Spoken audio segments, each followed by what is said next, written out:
हम देखेंगे प्रश्नवाली 3, उसका पहला क्वेश्चन को बनाएंगे। तो पहला क्वेश्चन में है, यदि 29 पुस्तकों का मूल्य 783 रुपये है तो 2214 में कितनी पुस्तक मिलेगी। ठीक है, तो इसको हम हल करेंगे। तो इसको हम सबसे पहले लिखेंगे यहाँ पर हल। क्वेश्चन को अच्छे से पढ़ेंगे, उसके बाद हल करना चालू करेंगे। तो हम लिखेंगे, माना कि 2214 रुपये में x पुस्तकें मिलेंगी। यहाँ पर हमें मानना है।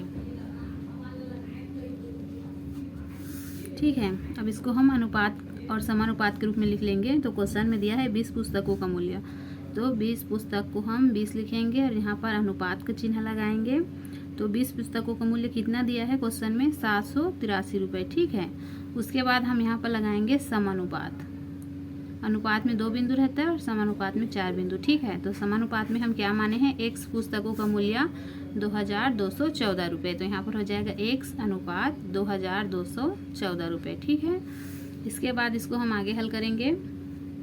तो इसको बटे के रूप में लिख लेंगे। तो हो जाएगा 20/7 बराबर x बटा 2214 रुपये। ठीक है, अब इसको हम त्रिया गुणा करेंगे। तो 20 का गुणा इसके साथ होगा और 7 का गुणा इसके साथ में होगा। 783 है। ठीक है, इसको गुणा कर लेंगे। तो यहाँ पर आ जाएगा 783 गुणित x बराबर 20 गुणित 2214। ठीक है, इसको हम गुणा करेंगे तो ये हो जाएगा 783x। ठीक है, तो हम यहाँ पर x को पक्षांतर कर लेते हैं। x बराबर, तो यहाँ पर ये हो जाएगा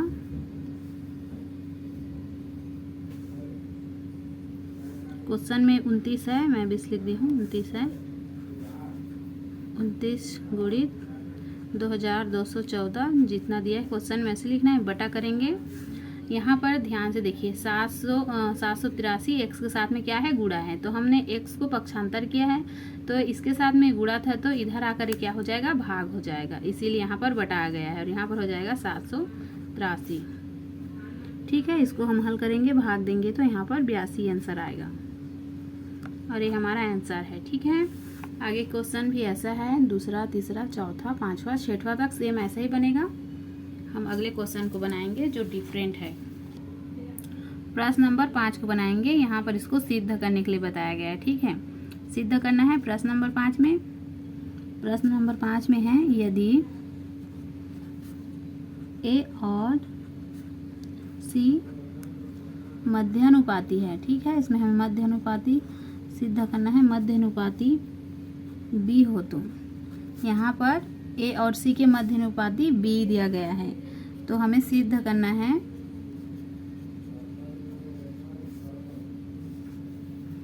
a का वर्ग प्लस b का वर्ग बटा ab और इसके बराबर में a प्लस b पूरे का बटा b। इसे हमें क्या करना है, सिद्ध करना है।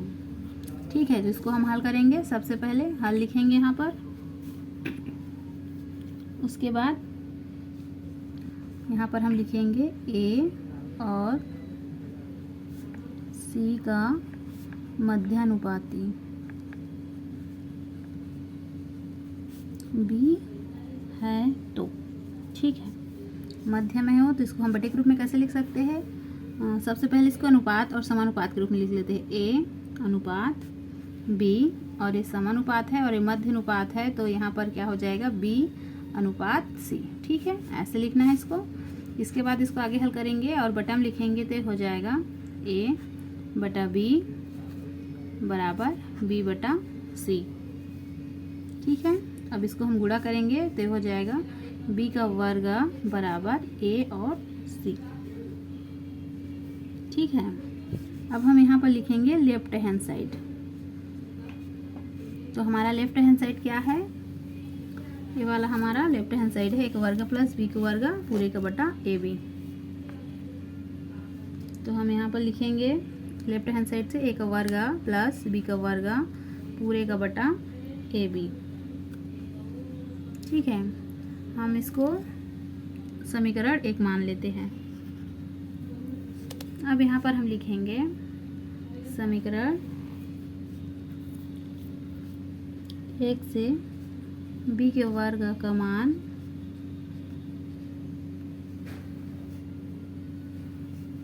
रखने पर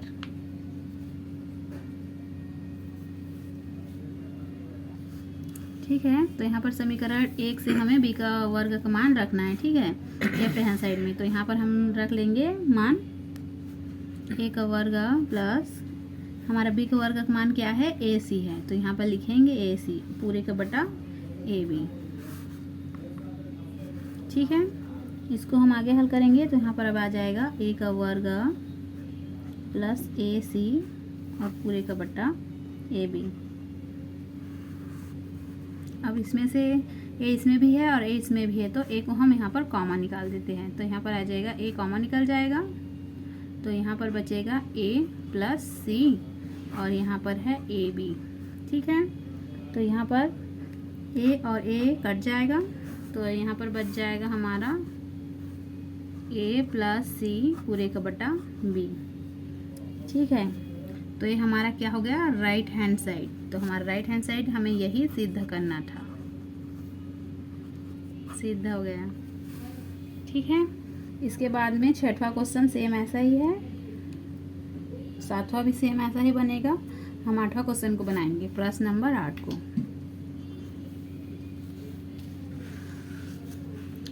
प्रश्न नंबर 8 में दिया है दो संख्या 3:5 के अनुपात में है, यदि प्रत्येक में 9 घटाया जाए तो 12:23 के अनुपात में हो जाती है, बताइए पहली संख्या क्या है।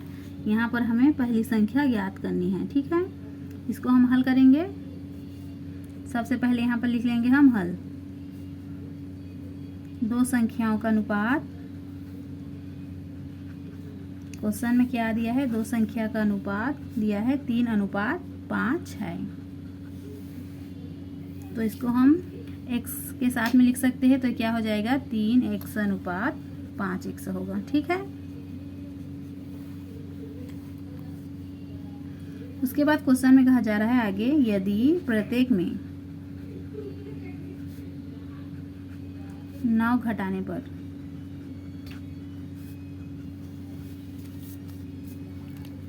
घटाने पर संख्या 12:23 हो जाता है, ठीक है। तो इसको हम कैसे लिख सकते हैं, 3x माइनस में हम क्या घटाएंगे 9 बटा लिख देंगे इसको 5x माइनस 9। इसको घटाते हैं तो कितना हो जाता है, बोला जा रहा है क्वेश्चन में 12:23, यानी कि उसको हम क्या लिख सकते हैं 12/23 लिख सकते हैं, ठीक है। अब इसको हम आगे हल करेंगे तो हो जाएगा त्रियक गुणा होगा, तो यहाँ पर हो जाएगा 23, कोष्टक में रहेगा 3x माइनस 9 बराबर, यहाँ पर इसका गुणा इसके साथ होगा, तो इसको हम कैसे लिख सकते हैं 12, कोष्टक में यहाँ पर रहेगा 5x माइनस 9, ठीक है। इतना तक समझ में आया। उसके बाद क्या करेंगे, हम इसको गुणा करेंगे, तो 23 का गुणा 3 के साथ में करेंगे तो हो जाएगा 69x माइनस 207 बराबर 12 का गुणा 5 के साथ में करेंगे तो हो जाएगा 12×5 = 60x माइनस 12×9 108, ठीक है।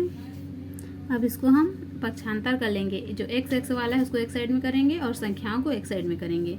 तो यहाँ पर आ जाएगा 69x माइनस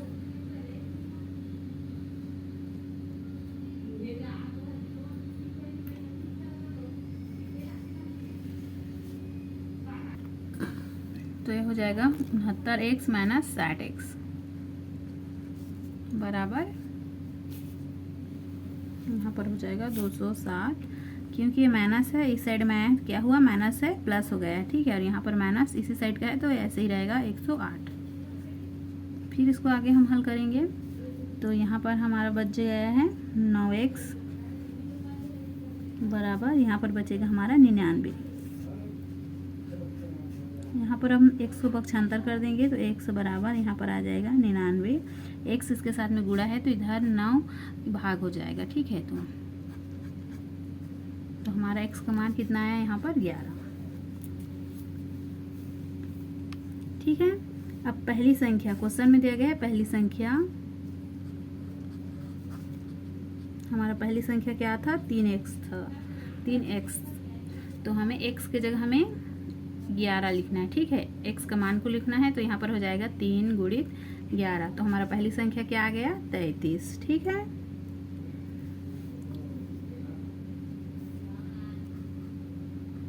और क्वेश्चन में क्या कहा गया है कि हमें पहली संख्या ज्ञात करना है, तो ठीक है, हमारा आंसर है, हमारा पहली संख्या क्या आ गया है, 33। इसी को पूछा जा रहा था, ठीक है। अब हम अगले क्वेश्चन को देखेंगे। अब हम देखेंगे प्रश्न नंबर 13 को, ठीक है। तो प्रश्न नंबर 8 से लेके पूरा 12 तक सेम ऐसे ही बनेगा। ये डिफरेंट क्वेश्चन है प्रश्न नंबर 13। इसके बाद जो आगे क्वेश्चन है इसके जैसे बनेगा, ठीक है। तो प्रश्न नंबर 13 को बता रही हूँ। प्रश्न नंबर 13 है, यदि 10 बल्बों को 60 दिन तक 4 घंटे प्रतिदिन जलाने में 80 रुपये का विद्युत व्यय आता है, तो कितने बल्ब 16 दिन तक 3 घंटे प्रतिदिन जलाए जाने पर 40 रुपये का विद्युत व्यय आएगा, ठीक है। ये थोड़ा बहुत लंबा क्वेश्चन है, इसको हल करेंगे। तो सबसे पहले हम यहाँ पर लिख लेंगे हल, ठीक है। अब लिखेंगे यहाँ पर हम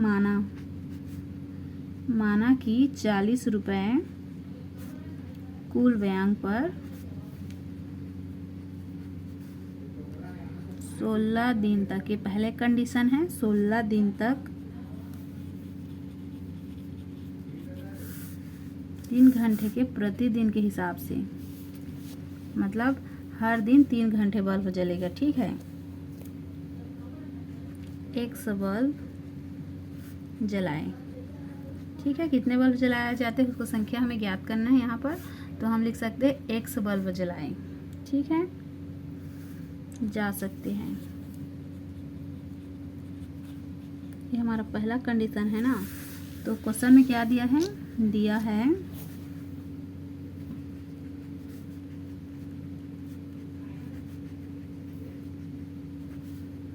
एक बल्ब 4 घंटे प्रतिदिन के हिसाब से,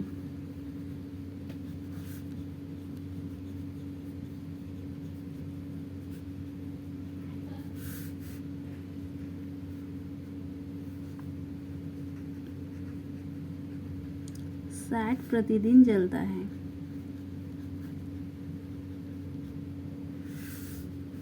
तो यहाँ पर हम क्या लिखेंगे, एक बल्ब का जलने का कुल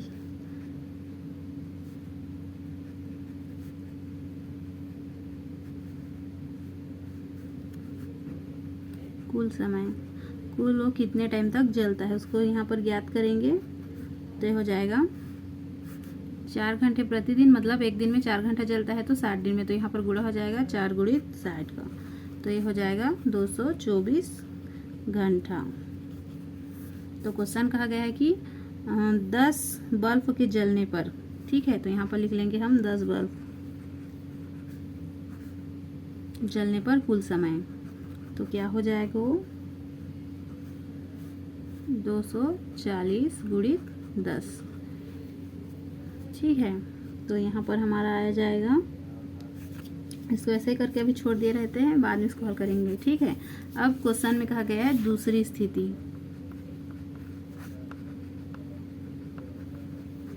तो हमारा दूसरी स्थिति में क्या कहा गया है कि 16 दिन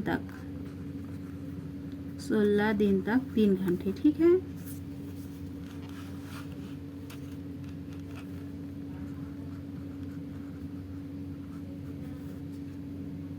प्रतिदिन के हिसाब से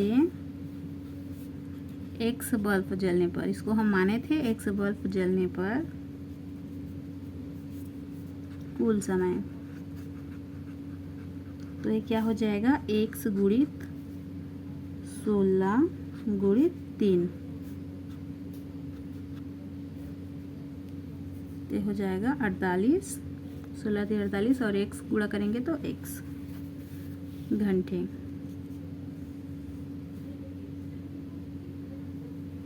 तो इसमें भी है, तो 10 बल्ब जलने का कुल समय,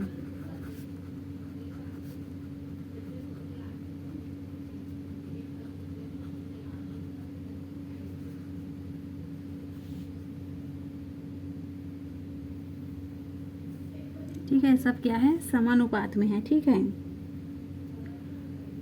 तो अब इसको हम आगे हल कर सकते हैं।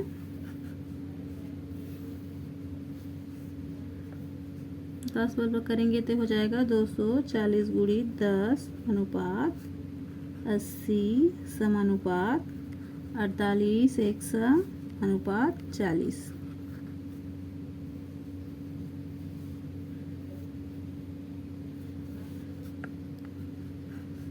ठीक है, इसको आगे हल करेंगे। 240 गुणी 10 पूरे का बट्टा क्या हो जाएगा, 80 बराबर इधर आ जाएगा 48 बटा 40। ठीक है, इसके साथ में यहाँ पर x है तो यहाँ पर भी x आ जाएगा। अब यहाँ पर हो जाएगा 48 x गुणित 80 बराबर 240 गुणित 10 गुणित 40। ठीक है, यहाँ पर आ जाएगा x बराबर, इसको हम पक्षांतर करेंगे तो ये हो जाएगा 240 गुणित 10 गुणित 40 और पूरे का बटाया जाएगा यहाँ पर 48 गुणित 80। ठीक है, सबको कटा देंगे तो यहाँ पर आ जाएगा 25। यही इसका आंसर है, 25 बल्ब। ठीक है, ये सबसे बड़ा क्वेश्चन था, इससे बड़ा क्वेश्चन और नहीं है इसमें। बाकी सब क्वेश्चन सेम ऐसे ही बनेगा। एक और डिफरेंट क्वेश्चन बनाऊंगी मैं, उसके बाद ये अध्याय खत्म हो जाएगा। प्रश्न नंबर 19 देखेंगे। ये लास्ट क्वेश्चन है इस अध्याय का। बाकी सब क्वेश्चन जैसे मैं पहले बनाई हूँ ऐसे ही बने गए। ये थोड़ा डिफरेंट क्वेश्चन है, बाकी सब सेम ऐसे ही बनेंगे। ठीक है, तो इस क्वेश्चन में है 2 नल एक टंकी को पूरा भरने में 6 घंटे का समय लेते हैं। यदि एक नल को खोलने पर 10 घंटे में पूरा भर लेता है तो बताइए केवल दूसरा नल खोलने पर टंकी भरने में कितना समय लगेगा। ठीक है, तो इस क्वेश्चन को अच्छे से पढ़िए, एक बार दो बार कई बार पढ़िए, तब ये क्वेश्चन समझ में आएगा। जब तक आप क्वेश्चन नहीं समझे होंगे इसको हल नहीं कर सकते। ठीक है, तो क्वेश्चन को अच्छे से पढ़िए, उसके बाद यहाँ पर हल लिखिए। क्वेश्चन में दिया है यदि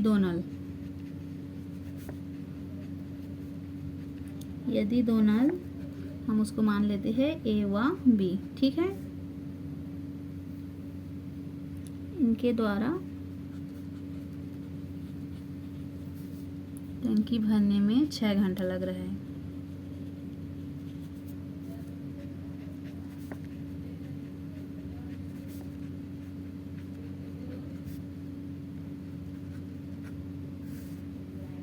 क्वेश्चन में कहा गया है कि 2 टंकी है। ठीक है, तो हम यहाँ पर इसको लिख सकते हैं ए व बी 1 घंटे में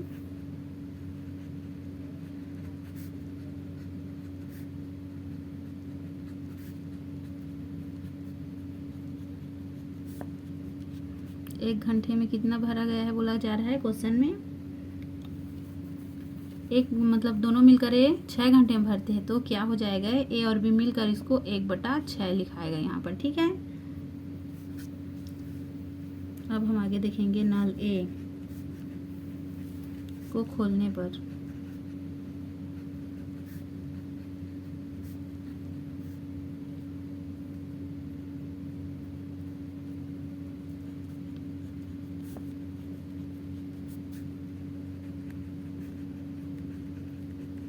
ठीक है, यहाँ पर ध्यान से देखिए ए व बी 1 घंटे में टंकी को भर लेता है। ठीक है, तो फिर नल ए को जब खोलते हैं तो 10 घंटा में पूरा भर लेता है। ठीक है,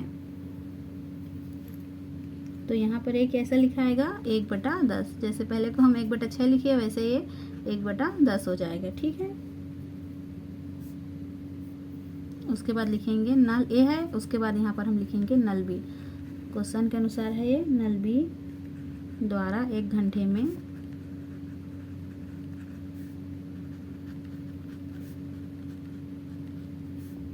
भरा गया भाग। ठीक है, क्या हो जाएगा 1/6 माइनस 1/10। क्योंकि यहाँ पर स्पष्ट है जब हम ए और बी दोनों मिलाकर भरे क्या हुआ 1/6, और जब नल ए को खोलने पर वो 10 घंटे में पूरा भर लेता है तो हो गया 1/10। तो जब नल बी को करेंगे तो क्या हो जाएगा वो 1/6 माइनस 1/10, उसमें उसको हम घटाएंगे। ठीक है, फिर इसको हम आगे हल करेंगे तो ये हो जाएगा 10 माइनस 6 और ये 60, इसका लघुत्तम निकालेंगे तो 60 होगा। इसको आगे हल करेंगे तो हो जाएगा 4/60। ठीक है, ये कट जाएगा, 4 एकम 4, 4 एकम 4, 4 पंचे 20, तो क्या हो गया 1/15, यानी कि 15 दिन लगेगा। ठीक है, इसका उत्तर क्या है, दूसरा नल बी खोलने पर टंकी भरने में 15 दिन लगेंगे।